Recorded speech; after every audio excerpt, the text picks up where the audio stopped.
بسم الله الرحمن الرحيم. الحمد لله رب العالمين، والصلاة والسلام على سيدنا محمد سيد الأولين والآخرين وعلى آله وأصحابه وأولياء أمته أجمعين إلى يوم الدين. عزيزان خوشويستان، سلامي خواهي قولتان لسر لمجلسكي تري شواني جمعي مباركة، مجلسي صلاة وسلام لسر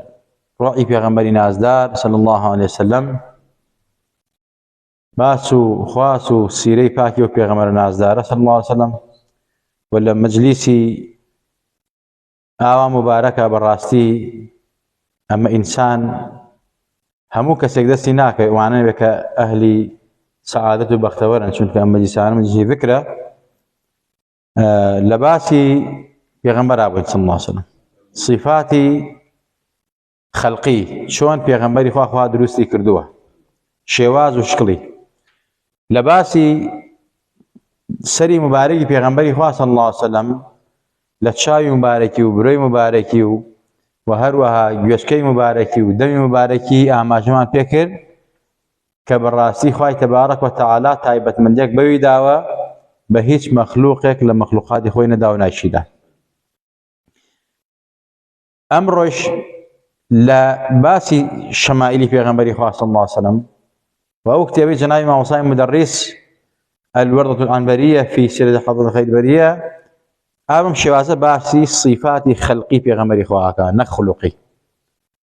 شون في غنبري خواه دروس كداوة لباسي دستي مباركي في غنبري خواه صلى الله عليه وسلم، دستي في غنبري خواه شون دروستي كردوه. طبعا أم دستاني في غنبري خواه صلى الله عليه وسلم وكل حدثنا واردة دەستێکی پڕگۆشت بووە، ئەنجا پەنجەکانی جوان و شمشاڵی بووە کۆڵێن، ئەنجا گەورەیش بووە، دەستی پێغەمبەری خوا زەخم بووە، لەگەڵ ئەوەشا زەخم بووە نەرم و شل بووە، بۆن خۆشش بووە، وەکو لە سیرا واریدە ئاماژەی پێکرد. ئەنجا باڵی مبارەکی ئەوەندە درێژ بووە پێغەمبەری خوا صلی الله علیه وسلم هەتا گەشتەتە ئەژنۆی مبارەکی، یعنی ئەوەندە باڵی پێغەمبەری خوا درێژ بووە، پەنجەکانی وەک عولەما و زانایان لە حەزەکانە وەریان گرتو ئاوا ئاماژە پێکەن. ئەفەرمێت و ئەمما یەدوه شەریف، مامۆستای دەرج ئەفەرمێت ئەمما دەستی پێغەمبەری خوا فقد وصفها غير واحد، نەک نەفەرەیە دوانسیان، چەندین نەفەر بەم شێوازە وەصفی دەستی پێغەمبەریان کردووە صلی الله عليه وسلم. لەوانە بۆ نمونە حەزرەتی جابری کوڕی سمۆرە رضا رحمة الله لسبب فرمت فوجدت ليديه بردا وريحا كأنما أخرجها من جونة الطارين، رواه مسلم. أفرميت دستي في غنبري خواه صلى الله عليه وسلم لقل زخمي وقورية، طبعا هي بنجي قورية بلام كرته وخرة، بلام بنجي في غنبري خواه زخم بو قورة بو دريجش بو، يعني دريج ناشرين نبوه، يعني زور جوان بوه غلط پنجه شمشاڵی. ئەنجا دەستی ناولەپەکانی گۆشت بووە، گۆشتن بووە. ئەفەرمێت بەڕاستی باڵومەچەکی پێغەمبەری خوا زۆر بە قووەت و بەهێز بووە، لە باسی قووەتی پێغەمبەری خوا ئاماژەی پێکەن. جابری کوڕی سمۆرە ئەفەرمێت وقد مسح خد جابر، جارێکیان پێغەمبەری خوا بەمەی طبعا دەستی مبارەکی دای لە کوڵمی حەزرەتی جابری کوڕی عەبدوڵڵاه، جابری کوڕی سمۆرە عەفو ئەفەرمێت فوجدت ليديه برد وريحة، ئەفەرمێت بەڕاستی دەستی پێغەمبەر زۆر سارد و زۆر بۆن خۆش بوو، وەک ئەوەی کە تۆ لە ناو جەوەنەی عەتار و بۆن خۆشەکانە دەریبێنی، یعنی ناو شوشەی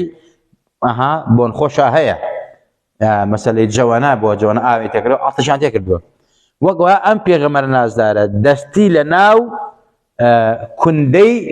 مەسەلەی بۆنا دەرکرد بێت، میسکا دەرکرد بێت، ئەوەندە بۆنی دەستی پێغەمبەری خوا خۆش بوو، دەستی هەم نەر بوو هەم سارد بوو هەم بۆن خۆش بوو. وائیلی کوڕی حەجەر فەرمێت لقد كنت أصافح رسول الله صلى الله عليه وسلم، من كمصافحي پێغەمبەری خوا متوقم لەگەڵا کرد أو يمس جلدي جلده، يعني جلدي من بيستي من كبر بيستي في غمري خواكو فأتعرفه بعد فأتعرف بعد في يدي وإنه لأطيب رائحة من المسك. أفرميت براسي كتوقم لقل پیغمبر آكر صلى الله عليه وسلم يان بيستن بر بيستي پیغمبری خو آكو لدعايا أمزاني براسي كهيج بونيك أو اندي بوني جستي پیغمبر خوشنية أو اندي بوني دستي پیغمبر خوشنية صلى الله عليه وسلم. وهروها يزيد كري أسود أفرميت ناولني رسول الله صلى الله عليه وسلم يده فإذا هي أبرد من الثلج وأطيب ريحا من المسك. پیغمبری خوا مصابحه لەگەڵا کرد یا دەستی مبارەکی زیارەت کرد یا دەستی دا هێنا بە سەر و گوێلاکمان ناوەلەنێ ڕەسوڵ الله صلی الله عليه وسلم طبعا مصابحه و تەوقە ئەمانە دەستم بەر پێغەمبەری خوا کرد صلی الله عليه وسلم. ئەفەرمێت کە کاتێک دەستی لێدام یا دەستم بەر دەستی پێغەمبەر کەوت صلی الله عليه وسلم سارتر بوو لە بەفر لە سەهۆڵ سارتر بووە ئەنجا بۆن خۆشتر بووە لە میسک. هذا شوازة باسرنا عبد حزتي أنس كري مالك خادمي في غمري صلى الله عليه وسلم أفرمت ما مسكت حريرا ولا دباجا ألين من كف رسول الله صلى الله عليه وسلم. أفرمت والله بردستي من نكوتوا نحرير ندباج أو جودك وكو مثلا حرير دباج قماشك وكو حرير بلام نرمترو جوانتر. أفرمت دستي من بر هیچ حرير و دیباجێک نەکەوتووە کە نەرمتر بێ لە دەستی پێغەمبەری خوا صلی الله عليه وسلم. دەستی پێغەمبەر خوا لە حرير و لە دیباجیش نەرمتر بووە بۆن خۆشتر بووە لە میسک بۆن خۆشتر بووە. جا حتى حەزرەتی ئەنەس ئەفەرمێ بە چییە ئەمان زانی پێغەمبەری خوا لە کۆڵانێک ڕۆشتووە بە بۆنیە یان مناڵێک ئەگەر پێغەمبەر خوا دەستی بەسەریا بهێنایە چەند ڕۆژێک أو من دالا خواهي تبارك وتعالى بوني سري خوش أكد إتر أمان زاني أم بونا بون دسي في غمبري خواهي صلى الله عليه وسلم. حتى أواني للصحابة كان في غمبري خواهي قد دس ماري بريشها بهنايا يا بسرع هنا به سبحان الله لبركاتي دستي في غمبري خواهي أو شوانيك في غمبر دستي ليداوة سبي نبوة للريشي مبارك شي وهروها للسري أو صحابة بريسش يعني نريشي سبي بوا أو شواني كات پیغمبر دسي بركوتوا نسريشي سبي بوا أو شوان دسي پیغمبري خوا صلى الله عليه وسلم والداعم البوني هاتوا أما معزي پیغمبري خوا صلى الله عليه وسلم. وقت شوان أم پیغمبر نازداره هر مبدس مباركي آماجه أكا بومان أي كا دو كرتو حديث بخاري ومسلم بشكي راسك كيوي أبو قويس أو بشكتري برامبري كيوي كيتري أم دو مان قريش هم يبينن بتشاي خوان مانجي شواردي وكراو بدولتو نك بس اوان بلكو دروي شاري مدينه بيني مكه بينيوتي لمدينه بين راوه لطائفه بين راوه لقدس بين راوه حتى امر التاريخي امر هندي كان صينيا كان شتيان هيلن اما هي او صالح كمان تيادو كردبو كريك همان تاريخي شقرني مانجي في غمري خواه صلى الله عليه وسلم. يعني اما پیغمبری خوا کەسێکی سادە و ساکار نەوە بەشەر بووە بەڵام بەشەرێکی مفەضەل مکەڕەم محتەرەم بەڕێز خوا بێدڵی نەکردووە بە یەک ئاماژە ماوەکە دووکەرتوو بەڵام لەگەڵ ئەوە قوڕیش هەر ئیمانیان پێ نەهێنا. شەقبوونی مانگ لە مانگی شەعبانەوە کە ئێستا لە مانگی شەعبانە شەقبوونی مانگ لە مانگی شەعبانەوە لە 15 شەعبانە بوو ڕۆژی بەرات شەو ڕۆژی بەرات. دوو معجزەی گەورە یا ڕوویدا گۆڕینی قیبلە و هەروەها شەقبوونی مانگ هاتنە خوارەوە ئاەتی سڵاوات لەسەر پێغەمبەری خوا. بۆیە ئەلەم مانگەدا لەم مانگی شەعبانە هەر کەسێ 1000 سڵاوات لەسەر پێغەمبەری خوا لێ بدا وەکو لە کتێبەکان واریدە مەی خوای گەورە 1000 پێویستاتی قیامەتی بۆ جێبەجێیەکە. ئیتر بێ لە فەزائیلی تر کە دستي أكويت بهوي 1000 صلوات ولا مانجي شعبان شو مانجي شعبان مانجي صلوات مانجي توبة مانجي براسي أو داني زراعتي عبادته خو ما ذكرتنا ومانجي رمضان لما مانجي شعبان أبو مانج لدبو بأماشي في غمري إخوة أما بدستي مباركي بو دستي هر أو دست مباركاني في غمري إخوة صلى الله عليه وسلم لغزاك نەک غەزاکە لە چەندین غەزا، بەڵام لە غەزایەکیانە ئاویان لێ بڕابوو، جامبوڵکەی ئاویان هێنا، تیان قومە ئاومان نەما، فەرمی ئەو ئاوە هەیە بێنن، هێنان پێغەمبەری خوا دەستی خستە ناوی دەست دەنا، ئەفەرمێت لە بەینی پەنجەکانی پێغەمبەری خوا ئاو فوارەی کرد، ئاو دەرچوو.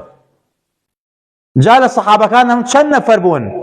هەندێکیانەوە 300 و ئەوەندە، هەندێکیان 1300 و ئەوەندە، هەندێکیان 1000 نەفەر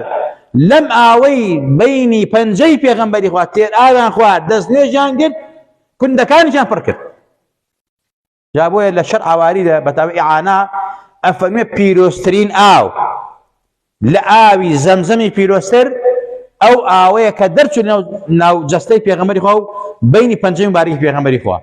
صلی الله عليه وسلم، ئەوە پیرۆزترین ئاو لە ئاوی زەمزەمی پیرۆزترە، چونکە بۆ ئاو خۆی مەخلوقە، پێغەمبەری ئەفزەلی مەخلوقە، و ئەو ئاوەیش کە دەرچوو لە ناو پەنجەکانی پێغەمبەری خوا، دەرچوو لە نێوان پەنجەی بەڕێزترین مەخلوقە کە پێغەمبەری خوا صلی الله عليه وسلم، بۆیە لە زەمزەمی پیرۆزترە. جا ئەمە پێغەمبەرەکەی ئێمەیە سەڵات و سەلامی لەسەر بێ، نەک جارێ 100 جار هەر ئەو دەستە مبارەکانەی پێغەمبەری خوا صلی الله عليه وسلم مەسەلە چەندین جار خەڵکی بریندار بووە دەستی هێنا برینەکەی چاک بووەتەوە، چاوی دەرچوو شوێنی خۆی. هەر ئەم دەستە مبارەکانەی پێغەمبەری خوا حەیوانات بووە لە شیر کەوتووە، وەکو ئەوەی ئوم مەعبەد ئاماژەمان پێکرد لە موعجزەی باسی هیجرەتی پێغەمبەری خوا صلی الله عليه وسلم، کە بەڕۆن بۆ هیجرەت لە هیجرەتە طبعاً لە توێنێتی و برسێتیار لا ئەدەنە خێمەکە ئوم مەعبەد. ئوم مەعبەدیش لەو سەحرا و چۆڵەوانیە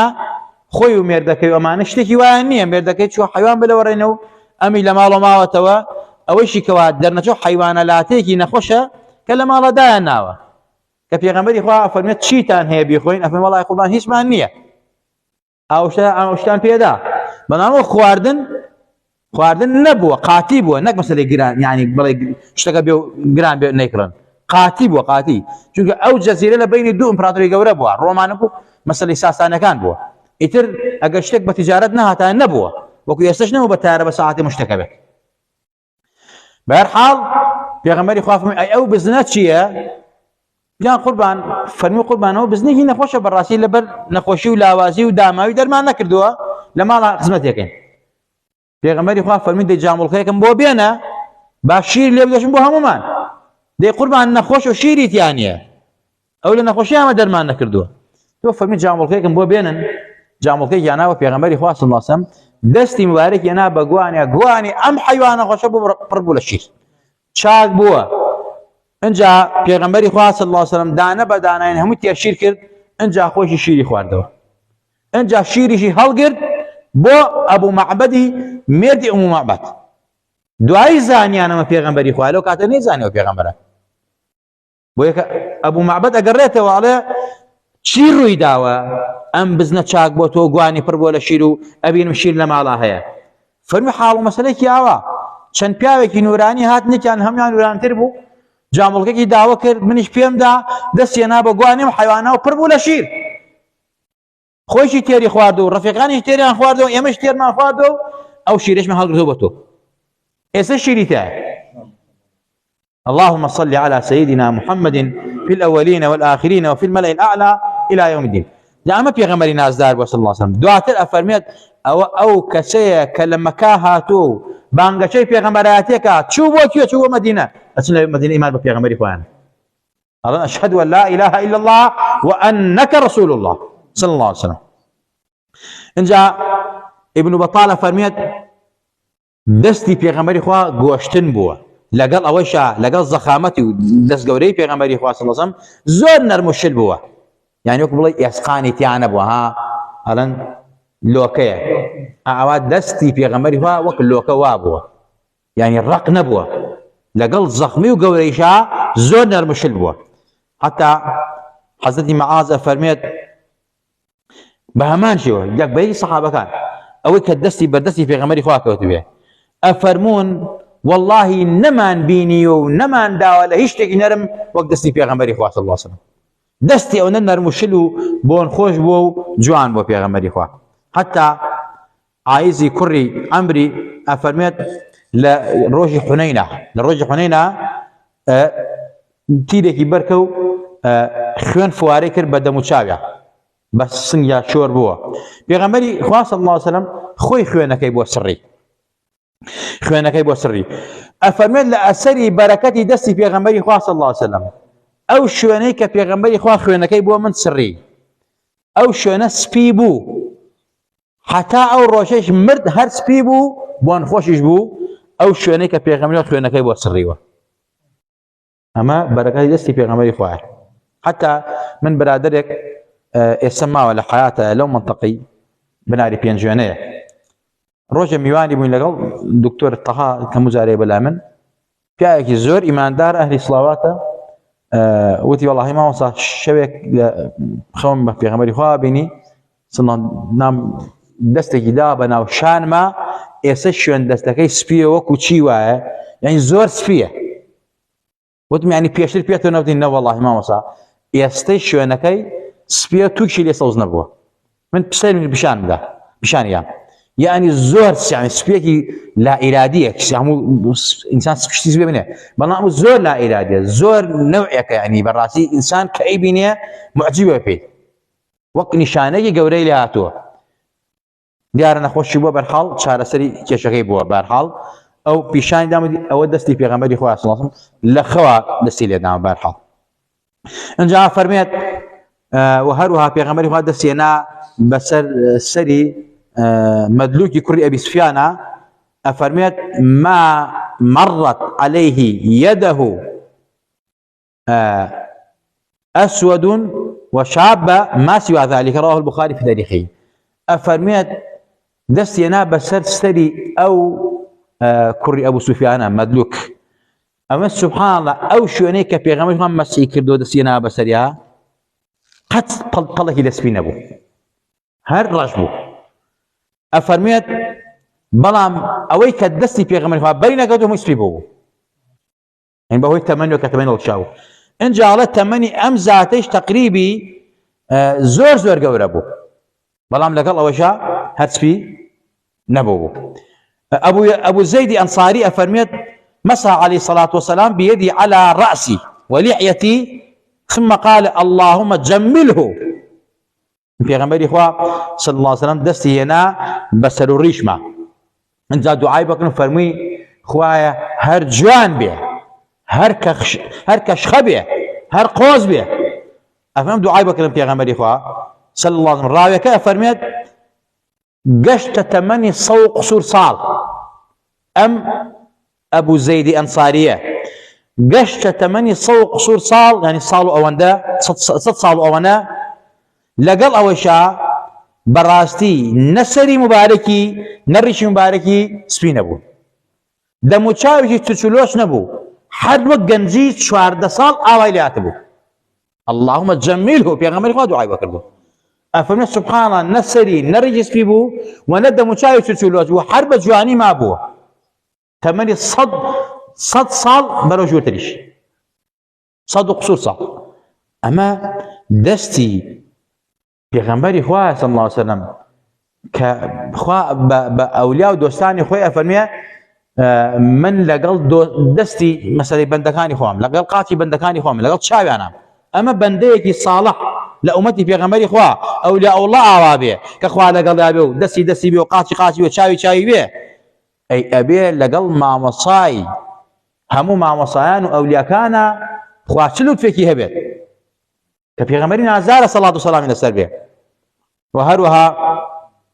حەزەتی حەنزەڵەی کوڕی خوزەیم ئەفەرمێت پێغەمبەری خوا صلی الله علیه وسلم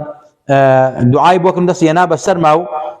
فەرمووی خوای گەورە بەرەکات خاتە تەمەنتەوە بەرەکات خاتە عومەرتەوە ئیتر بوریکە فیه ئەفەرمێت بوریکە فیک ئەفەرمێت فەرمووی خوا بەرەکەت تێکە بەهەرحاڵ ئەفەرمێت سوبحان الله ئەو بەرەکەتە کەوتە گیانمەوە نەک بەس بۆ خۆم بێ بە بەرەکەتی ئەو دەستەی پێغەمبەر و صلی الله علیه وسلم ئەو دوعای پێغەمبەری خوا صلی الله علیه وسلم من بەڕاستی دەستمە هێنا بەسەر هەر نەخۆشەکان بۆ بەرەکەتی ئەسەری دەستی پێغەمبەری خوا ئەو نەخۆشە چاکە بووە ئەڵێ حەیوان بووە وەرەمی بووە ئینسان بووە وەرەمی بووە مەسەلە زیبکایی بووە نەخۆش بووە قواني خراب بوا يعني هنا منش أمو بسم الله على أثر يد رسول الله صلى الله عليه وسلم فيمسحه ثم يمسح موضع الورم فيذهب الورم.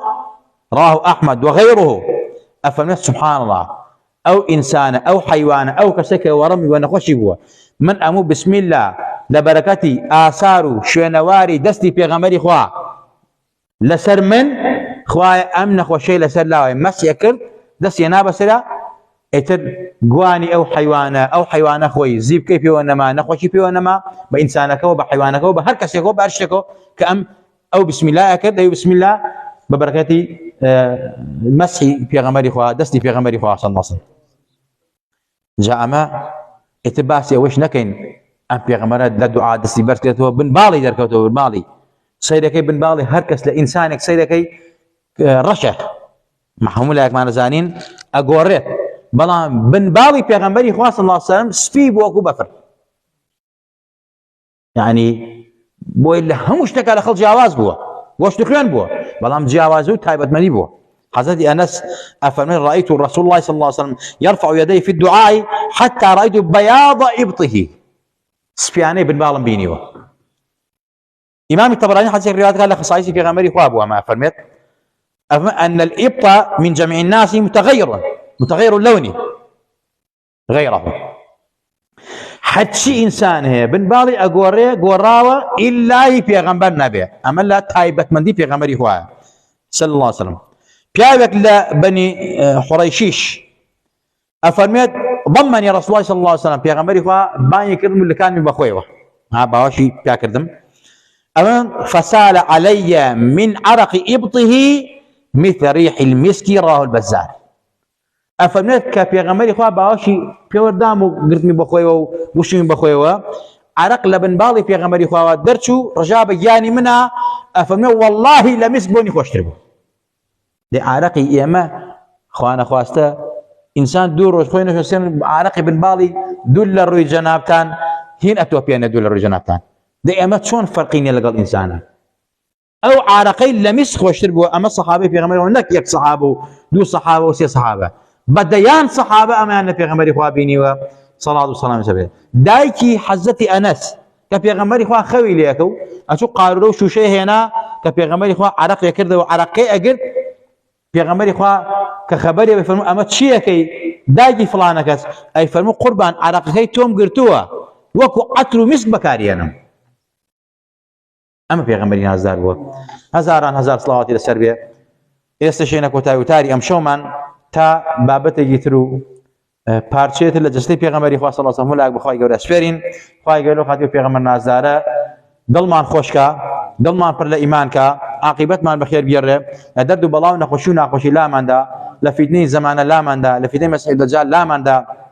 یا ربی خوا لەدەپارڕێن عاقبەتمان بەخێر بگێڕە یا ربی خوا عاقبەتمان بەخێر بگێڕە لە گوناه و تاوانی خۆمان و باوکو دایکمان خۆش بە یا ربی خوا یاسای حاڵی خۆمان و ماڵونداڵمان کە بە ئیمان و بمانژێنمان بن و زیندومان کەرەوە یا ربی خوا پێغەمبەرە لە ڕۆژی قیامەتا بانگمان بکە و دەرمان نەکا بەو دەستە مبارەکانەی کە ئاوی کەوسەری لێ دەرچووە ئاوی لێ دەرچووە لە کەوسەر ئەفزەڵترە لە زەمزەم مبارەکترە یا ربی خوا لو آوی کەوسەرمان باتێ لە توێنێتونەک بەتی دنیا و قیامەت ڕزگارمان بێ یا ربی خوا لە دەپارڕینەوە لە باوکو دایکمان ڕازی بە و لە باوکو دایکمان خۆش بە یا ربی خوا یان باوکو دایکمان و خۆشمان لە خزمەت پێغەمبەرا بین لە قیامەتا یا ربی خوا یان عاقبەتمان بەخێر بگێڕی خوا لە سوئی خاتیمە لامان دەی خوا قسنی خاتیمان پێ ببەخشی یا ربی خوا لە خاتی ئەم شەو مبارەکە کە شەوی جمعە و کۆڕی سڵاواتە و مەجلیسی پێغەمبەری خوا صلی الله علیه وسلم یا ربی خوا یان بە خزمەت ئەو پێغەمبەرمان بگەێنی لە خەوا بە یەقیزەتەن لە قیامەتا یا ربی خوایان شادین بە دیداری و پێغەمبەر نازدارە بەو دەستە مبارەکانەی دەست بێنێ بەسەرمانە بە گیانمانە هەرچی نەخۆشینی ظاهر و باتینە لە گیانمان دەرچێ پەروەردگارە لە بەرەکاتی دەستی پێغەمبەری نازدار صلاة و سلامی لەسەر بێ. آمین آمین. أقول قولي هذا وأستغفر الله لي ولكم ولسائر المسلمين والسلام عليكم ورحمة الله وبركاته.